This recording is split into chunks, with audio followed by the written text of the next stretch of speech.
tutup mata. Tidurlah, aku juga tidurlah. Tapi semakin ku alihkan gangguannya malah makin jadi-jadi dan kok makin nggak bisa tidur aku. Waktu buka mata, kalian tahu gak? Dari yang pertama mainin stang, si anak kecil itu lagi berlari-lari dan di sekitar ruang TV. Astagfirullah. Sedih sambil ngeliat Via gitu.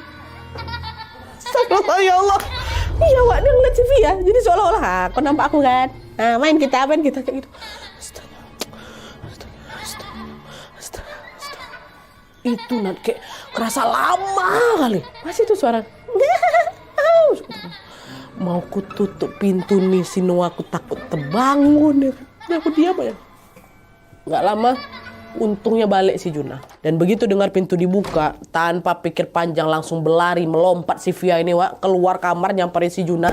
Waktu dia keluar kamarnya si Noah, belum sampai lagi dia pergi nyamperin si Juna itu. Waktu baru keluar kamar, itu posisi di ruang TV itu Nan. Semua mainan-mainan Noah yang aku beresin tadi udah bergeletak berantakan semua di lantai-lantai. Apa nih? Menangis si Via di situ. Menangis. Apa ya? Kenapa kamu? Udah. Si Juna kayak mungkin dia juga lagi kecapean apa kayak gimana, nggak nanya lebih lanjut dah. Yuk kita tidur aja yuk dah tidur. Besok paginya barulah si Via ini cerita sama si Juna. Gini yang tadi malam gini sama kayak biasanya. Juna malah bercandain, lagi ngelindur kamu itu yang mimpi buruk itu tapi kerasa beneran. Lucid dream jangan-jangan enggak katanya. Enggak, betulan aku ngalamin itu sendiri, bukan mimpi loh yang. Enggak sayang, kamu cuma lagi ngantuk aja, ngerasanya udah beberes rumah padahal belum. Mau ngamuk aku rasanya di situ Nadia. Aku kan butuh ditenangin kan, bukan dipecandain. Aku juga udah capek-capek loh nyempetin aku beresin rumah kayak gitu. Kok malah digitukan pula aku dibilang aku lupa beresin. Tapi mau kayak gimana laki aku memang skeptis itu Nat. Kalau dia nggak ngerasain sendiri nggak bakal percaya dia. Macam aku pertama-tama kan juga kayak gitu. Kok tengok aja kok yang. Nanti kalau sampai kau ngalamin juga biar kau rasa tuh ya katanya. Dan betul. Pada akhirnya Juna juga ikutan ngalamin sendiri. Wah.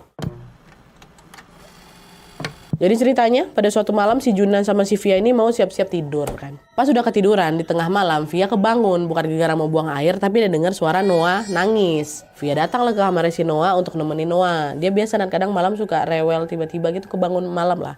Dan aku popoin si Noah lagi sampai Noah balik tidur. Dan biasanya setelah si Noah ini bisa tidur lagi, aku bakal balik ke kamar mau temenin Juna. Tapi malam itu aku tetap mau tidur sama si Noah, tidur di kamarnya Noah. Artinya Juna sendirian lah kan tidur di kamar mereka kan. Nah balik tidur lagi. Gak lama kemudian Juna ini ngerasa kayak keganggu.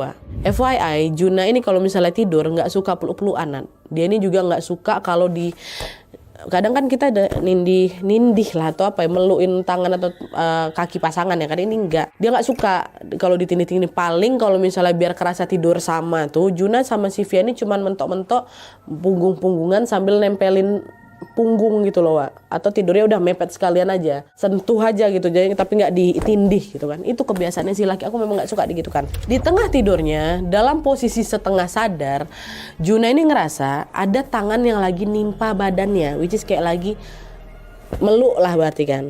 Sama Juna kayak gitu disingkirin tangan itu. Terus beberapa saat kemudian gantian ada kaki yang lagi nimpa badannya, jadi kayak macam dia tuh dibikin guling tuh loh Wak.